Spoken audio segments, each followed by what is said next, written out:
Hello and welcome to the Coaching Crowd podcast with me, Zoe Hawkins, and my friend and co-host Jo Wheatley. Hi, everybody. Great to be back with you for the podcast this week. The topic that we're focused on today is setting up a coaching business.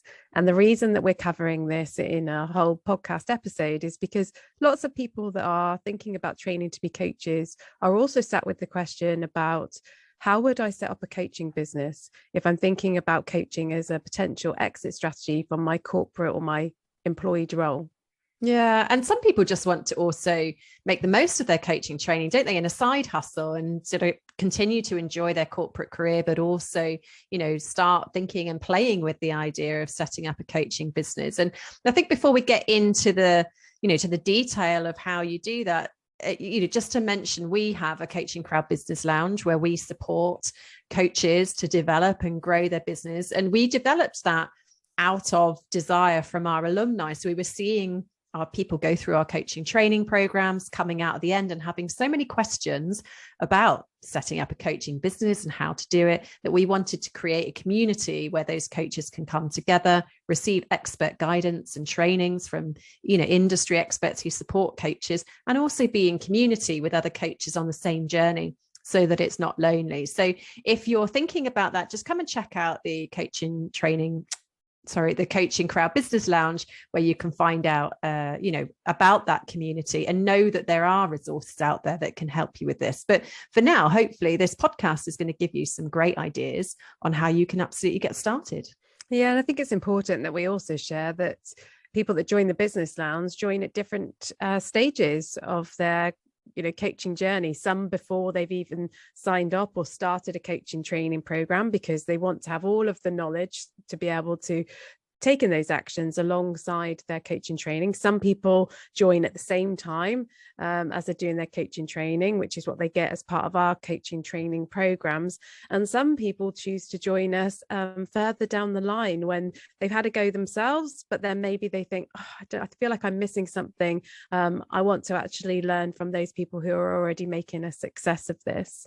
And that's maybe one of the first questions I think that some coaches have is what is the right time for setting up my coaching training business? And I don't think there's really a right answer to that, because there's something different for everybody.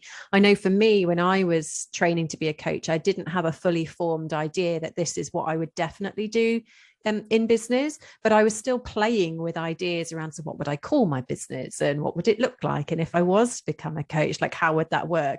And so I do think sometimes, for people like me, the early days are a really creative space where you can start to just form some of those ideas.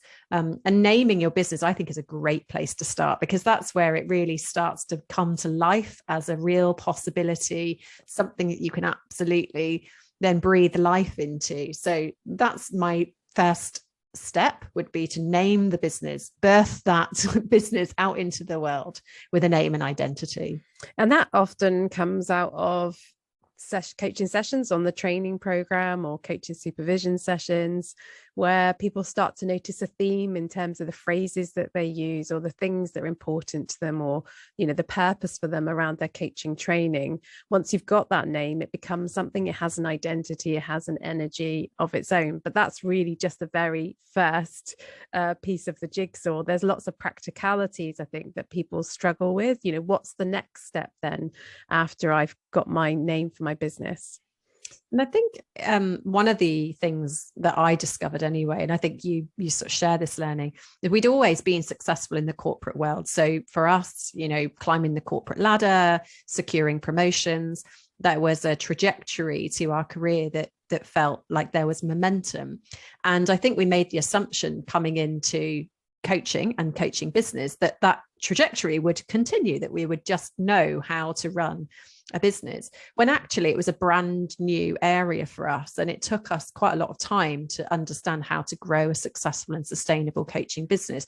So I think a second step is to really ask yourself, what do you know about running a business? Where are your strengths? Where are your knowledge gaps? And where are you going to go to plug some of those gaps? Because you are going to need to invest some time, definitely, money probably, in learning about things like sales and marketing if you haven't if you haven't done that. And I think that that is a really useful place to start, just planning out, okay, what do I actually need in order to be able to start this in a really successful and intentional way, and planning some goals around that. And part of that is, how much do I need to earn from my coaching business? And therefore, how would I structure my coaching business? Will it purely be coaching? As you said, will it be a side hustle? Will it be a combination of what you're really good at in your employed role and doing that alongside coaching, which complements that until the point where the coaching grows beyond your kind of technical expertise, your career before that? So, there are some important things to consider, because you're not going to be working in the business 5 days a week. You're not going to be earning doing coaching. That you have to spend time working on the business, and that involves everything from accounting, marketing, creating your website, the editing of that, invoicing, branding, photography, all sorts of different things. So it's creating a project plan, really. And many people that are listening to this will be used to setting up and running projects, and that's what a business is.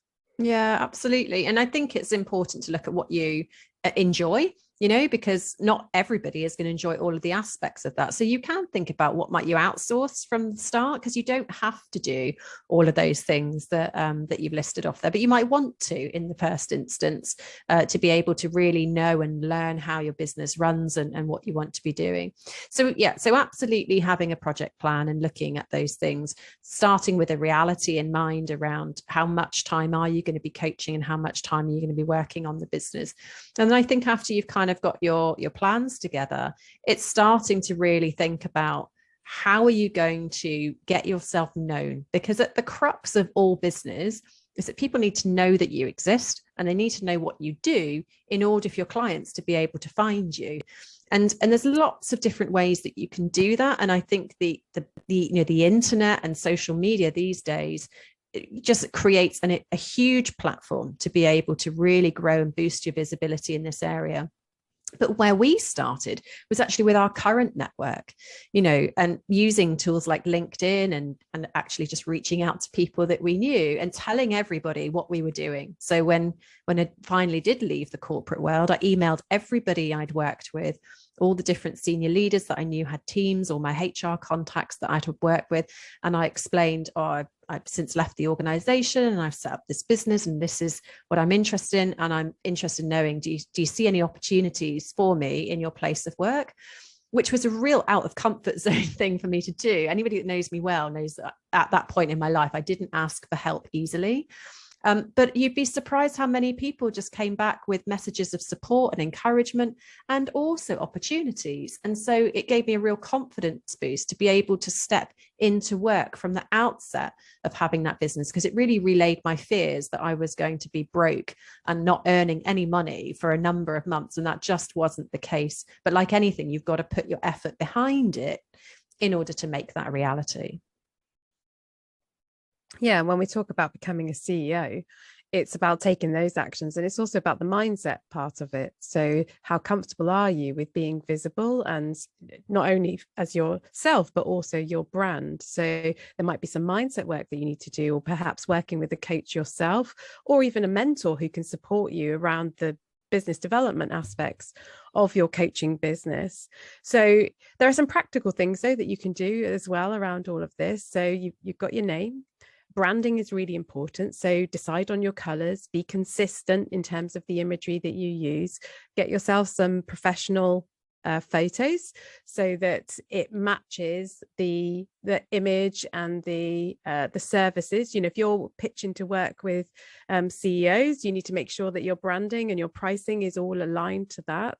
Perhaps if you're working with younger people, obviously your branding may be slightly different, tailored to what's going to appeal to your ideal client, and also it needs to be authentic to you.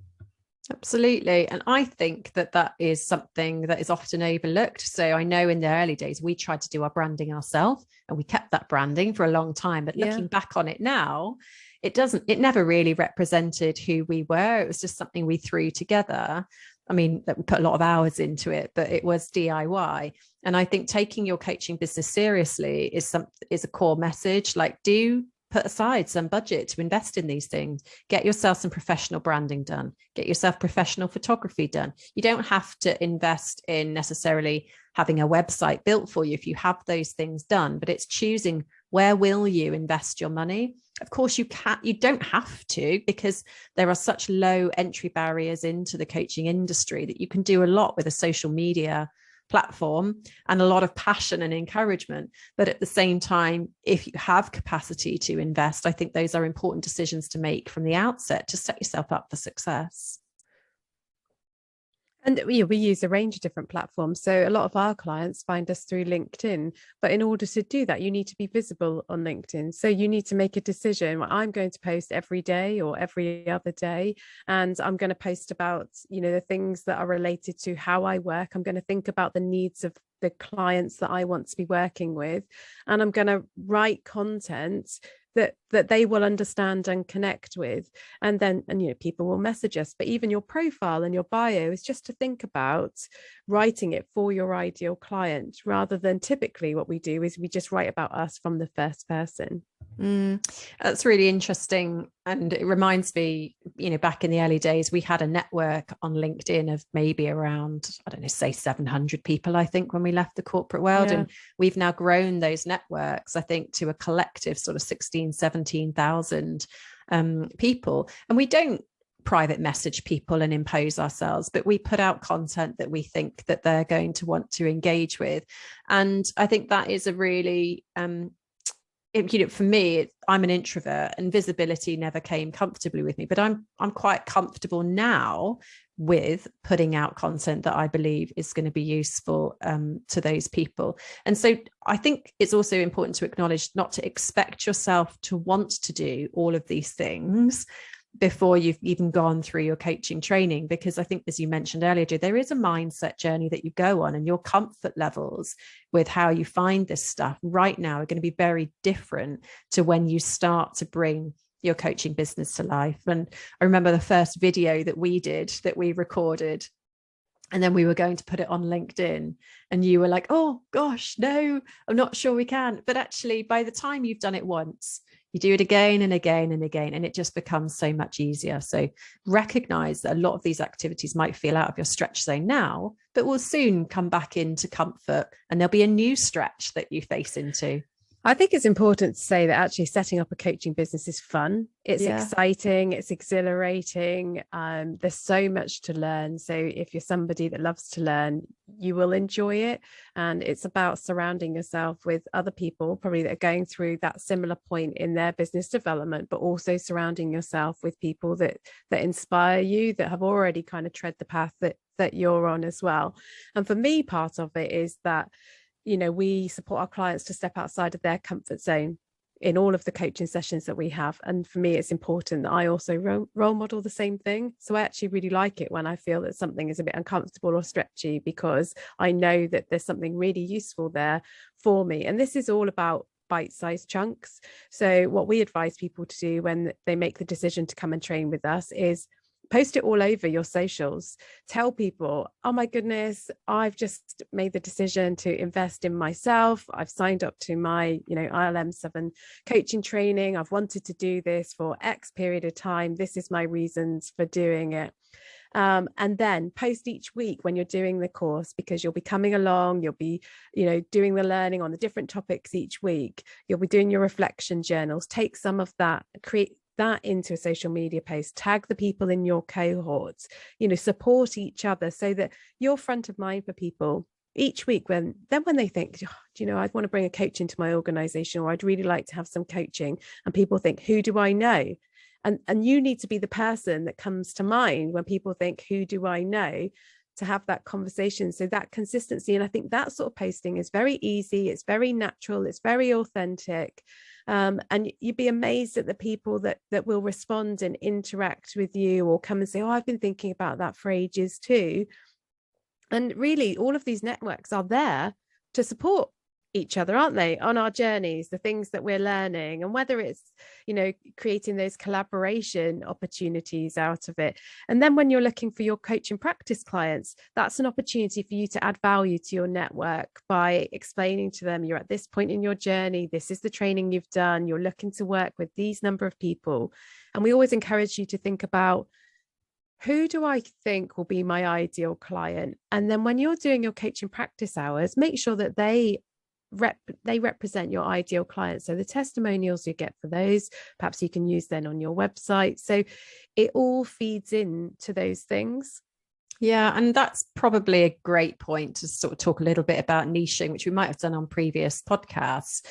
But I think there's a fair amount of pressure when you're thinking of training to be a coach to come to the end step and think, well, yeah, so who is the person who I would want to work with? And I know a lot of coaches like resist niching because we come into it with big hearts and lots of passion that we want to coach anybody and everybody. And I think in those early days, it is important to experiment, like with, you know, coaching lots of different people from all sorts of different industries to start to discover who is it I find most joy from supporting and working with. And as you do that, I think your niche sort of finds you as much as you go searching for your niche. So I think you can relieve yourself from the pressure in those early days to have it absolutely sort of locked down and understood, and give yourself permission to take your time to build your experience, because the coaching business that you start from, let's say, day one, isn't necessarily going to be the coaching business that you're running in even 2 years time, 5 years time, 10 years time. The beauty of having your own business is that you can grow with it and make decisions that just take you more and more in alignment with what brings you joy and your own values. So there's huge amount of flexibility when coming with setting up your businesses.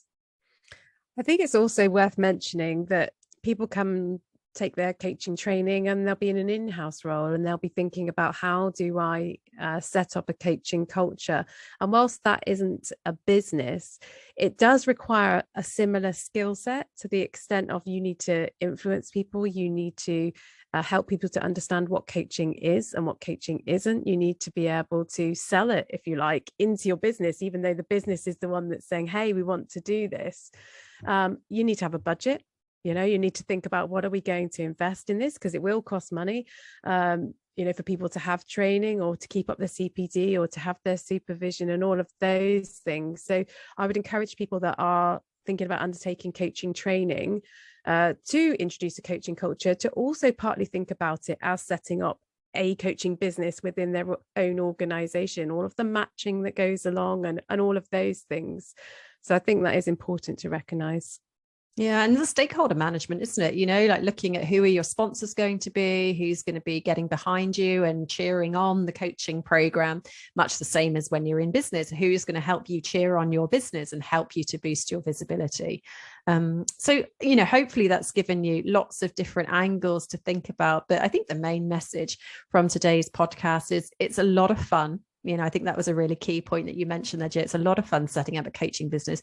It's a lot of work as well, as it is setting up any business, but we believe it's incredibly worthwhile. And if you're coming to coaching with a big heart and values around learning and growth and helping others and making a difference, belonging, community, all of those things, then you're going to really enjoy both the journey of setting up your coaching business and the life that enables you to lead, in terms of the fulfillment that you experience when your career is designed around your values and helping others.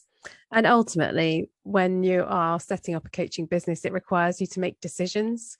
So there comes a point at which, yes, you need to do research and get knowledge about how to do these things and speak to other people that have done it. And there comes that point where you have to make the decision for yourself as to whether you are or aren't going to do that. And, you know, when you make that decision, I think what often comes after it is relief. You know, something you've been thinking about for such a long time has been taking up so much of your like brain capacity. And when you decide, right, and then you've got your name, okay, now we're away, you know, we're off. Okay, I need an accountant. I need to think about my branding and I need to let people know what I'm doing. Those are the three main things really to get you started.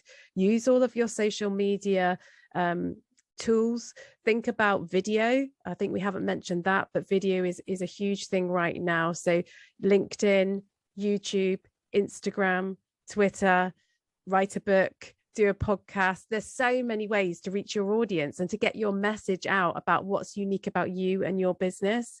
And don't worry about the fact that there are lots of other coaches, because there is space for you. There is only one you. So our encouragement would be, if you're thinking about it, do a bit of the research and then get to the point where you make the decision that's right for you. Yeah, definitely overstep that starting line and just get going, and the rest sort of flows from there, and trust that you are resourceful and you can figure things out. And the beauty of then training to be a coach is you have this container where week on week on week on week, you're going to be able to be coached on all the fears that you might have about running a business, or the challenges you're facing in setting up your business. So you're really in the perfect place to be supported with both gaining the skills to help others, but also helping yourself to overcome whatever hurdles you might be facing.